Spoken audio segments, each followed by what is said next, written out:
Hey guys, good afternoon. My name is Nix, and I hope that y'all are doing great and having a great day. Today, I'm gonna tackle, not in this video right now. Okay, this video is gonna be about emotional support animals and guide dogs and the benefits that they come with and things to look up for more information on. And then the next video will be more about technology and how we can use it to help ourselves when we're visually impaired. Having that being said, I will talk about me trying to get a guard dog, right? And at the time, it just wasn't like in the cards for me. But I did a quick research. Okay, I skimmed and information that I think y'all should at least look at if you are someone that has suffered from anxiety or is depressed or has needs a lot of emotional support and was interested in getting an animal, right? You can get an emotional animal. They do need to be licensed, and when you do have one, if you're living in an apartment or something like that, right, and they have animal fees, if you have a fur baby and you do need an emotional support animal, get your fur baby licensed.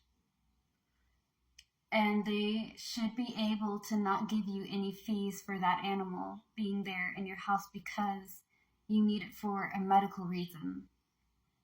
You need to look more into an act called the FAR Housing Act. It's an FHA or FHC, okay? But it's a thing.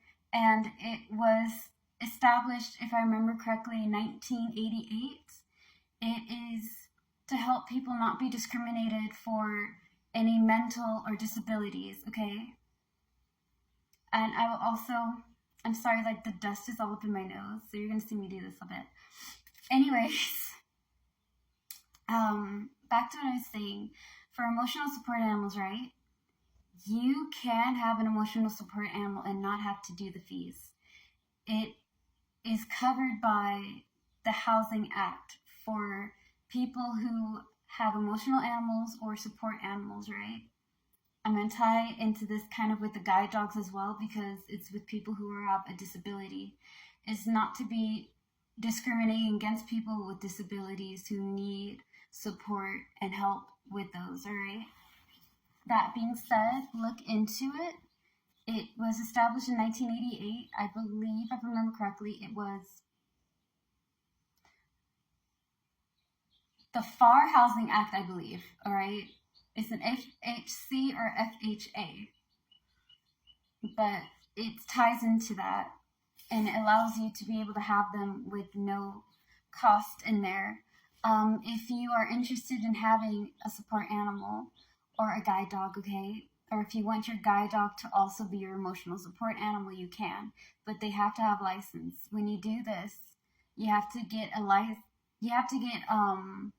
paper from your doctor stating why you need an emotional support animal and get them to have papers that show that this is what you need because you have this certain type of disability, or in my case, if you're disabled in a way or have a mental illness, it's fine. There's nothing wrong with it, all right?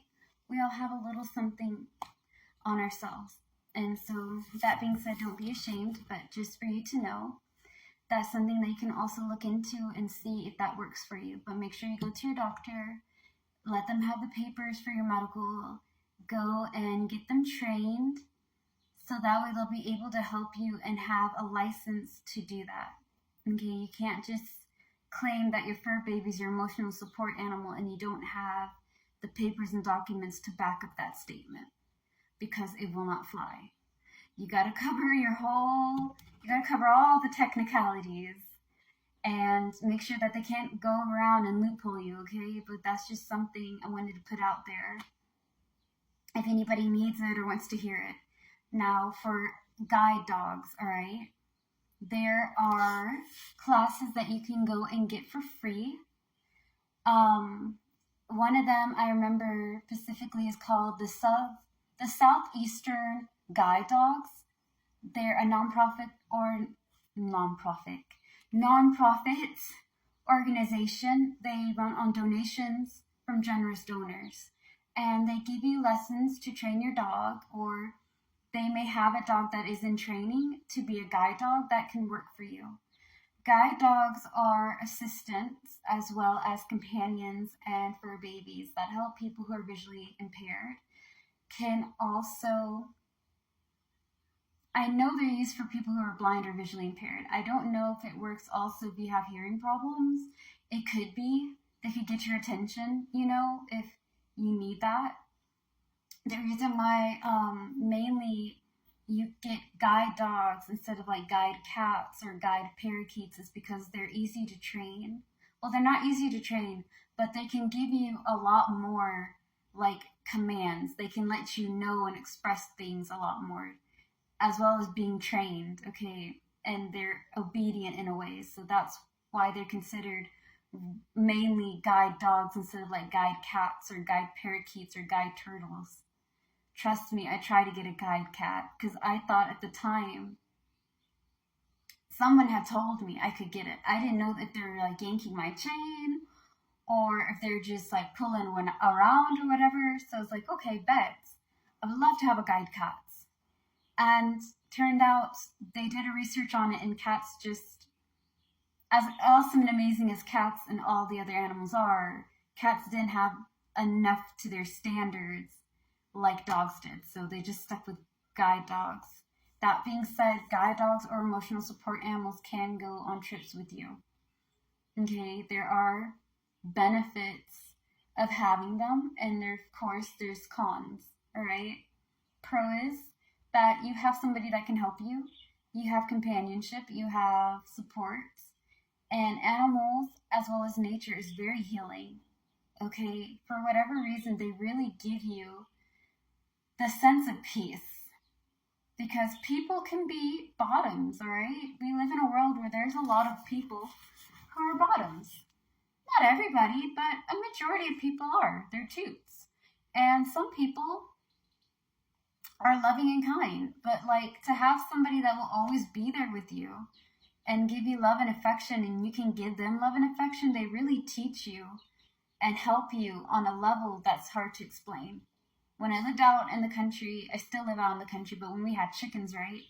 Chickens were really therapeutic for me to heal from my depression and anxiety and just get me out of being stuck, because I had something else to take care of, and it allowed me to be able to express myself. I could talk to them. They didn't judge. They followed me when I had food. It was a nice experience to have animals around.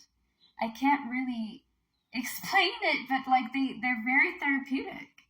That could also help with a lot of things that are going on right now.